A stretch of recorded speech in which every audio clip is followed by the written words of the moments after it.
नमस्कार स्टूडेंट आज मैं आपके साथ डिस्कस करूंगा एपी पर एक बहुत अच्छा क्वेश्चन विद कंसेप्ट। वैसे एपी के कंसेप्ट को हमने बहुत अच्छी तरह से कर रखा है, एपी के बहुत सारे वीडियो बना रखे हैं, एक से एक अच्छी वीडियो हमारे पास एपी के अवेलेबल है।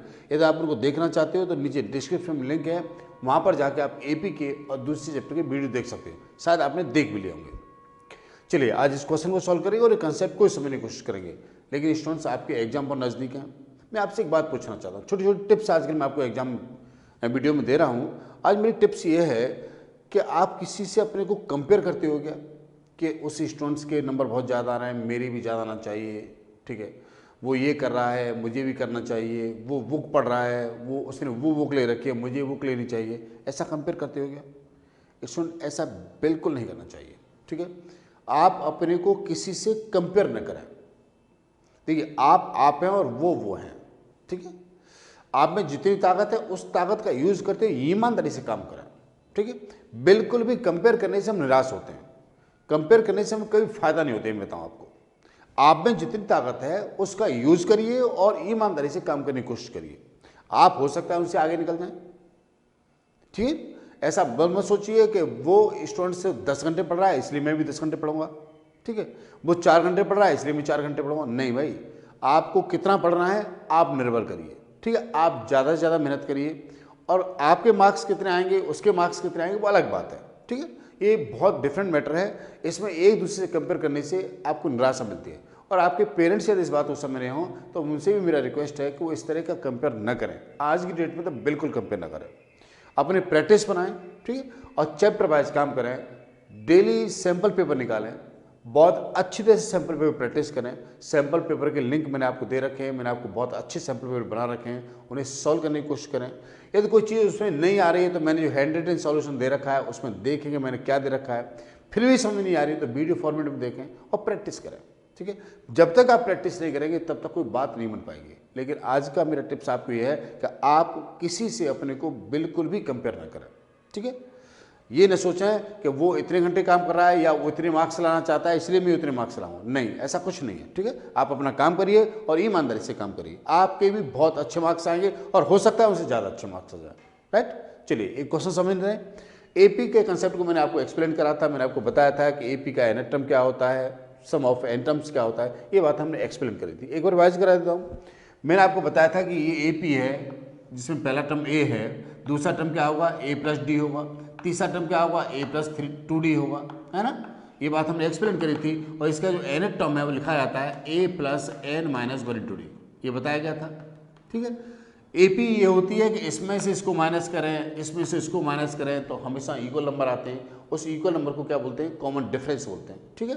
यदि फर्स्ट टर्म को हम क्या लिखें? फर्स्ट टर्म को ए लिखें और कॉमन डिफरेंस को डी लिखें तो हम बहुत अच्छी तरह से जानते हैं कि ए एन जो है वो ए प्लस एन माइनस 1/d होता है। जानते हैं ना इस बात को, ठीक है।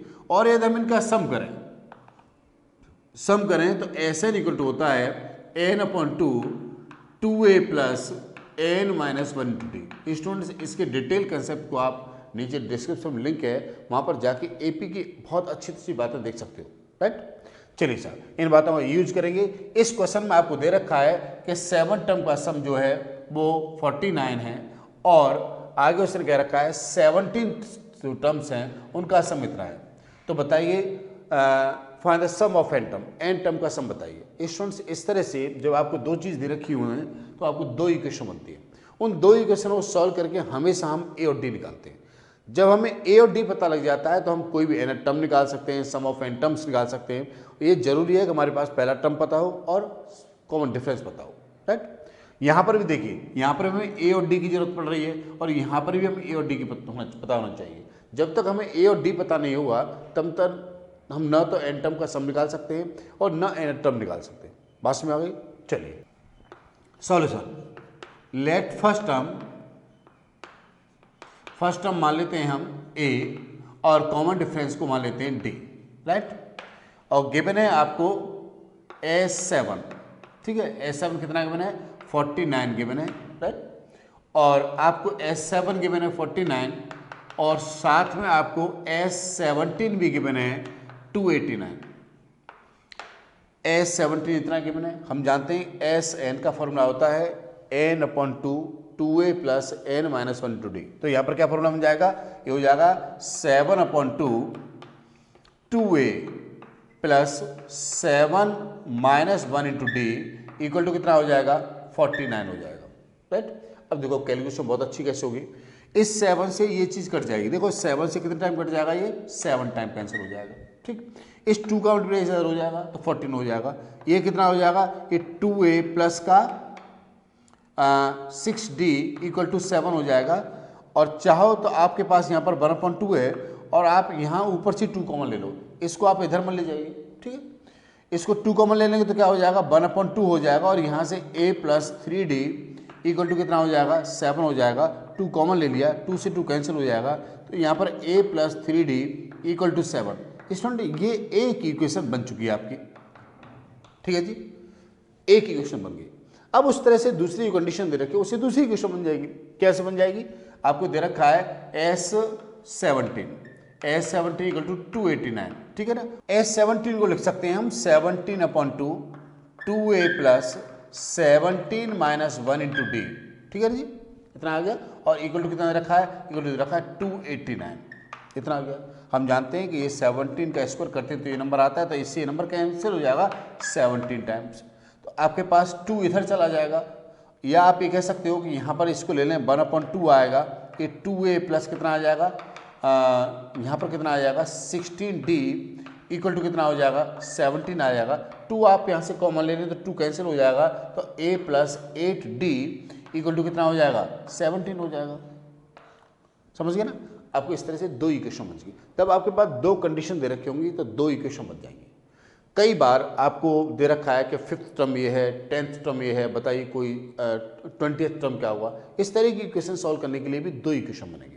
यहाँ पर सम ऑफ 7 टर्म्स और 7 ऑफ क्या दे रखा था, 17 टर्म दे रखा था, तो यहाँ से 2 इक्वेशन क्रिएट की और दोनों इक्वेशन को सॉल्व कर हमने क्या निकाला, ए और डी निकाला। अब आप इन दोनों इक्वेशन सॉल्व कर सकते हैं। Now solve the equation 1 and 2।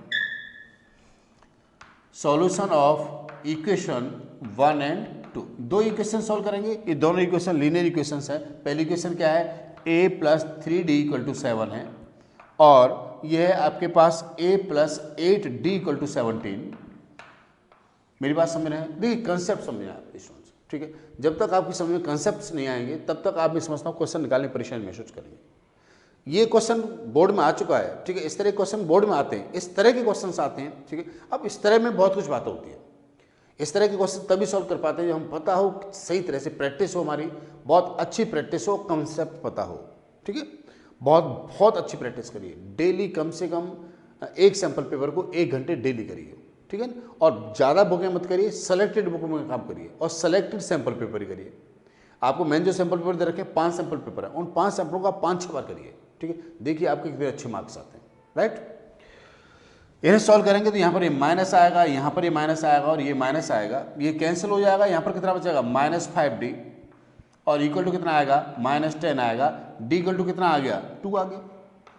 d के वैल्यू को आप यहाँ पुट करेंगे तो आपको a पता लग जाएगा, a plus 3d equal to कितना है, 7 है, और a plus 3 into 2 equal to कितना है, 7 है, तो a इक्वल टू कितना हो जाएगा, 6 - 1 हो जाएगा, ठीक है। तो आपको a पता लग गया, d पता लग गया, और आपसे पूछा जाता find the sum of first n terms, तो क्या होगा, Sn हमारे पास फॉर्मूला होता है, यहाँ लिख देता हूँ, Sn इक्वल टू होता है n/2 2a plus n minus 1 into D, right.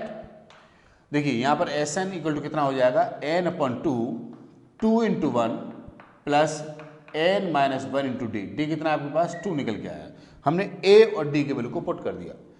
आप इसे सॉल्व करिए, n/2 2 प्लस 2n माइनस 2 इतना आएगा। इससे देखो स्टूडेंट कैंसिल हो जाएगा और ये 2 से 2 कैंसिल हो जाएगा, तो एक तरह से सॉल्व करने पर कितना आ गया, n² आ गया, ठीक है। मैं समझता हूँ मेरी बात आपको बहुत अच्छी तरह से में आ गई होगी, कंसेप्ट भी रिवाइज हो गया होगा मैंने क्या कराया।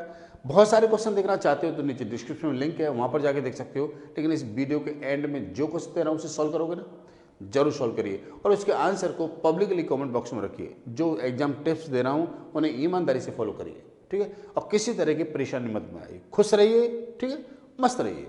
और किसी तरह की प्रॉब्लम है तो कमेंट बॉक्स में रखिए, मैं सॉल्व करने की कोशिश करूँगा। अपना ख्याल रखिए। Thank you very much, thank you.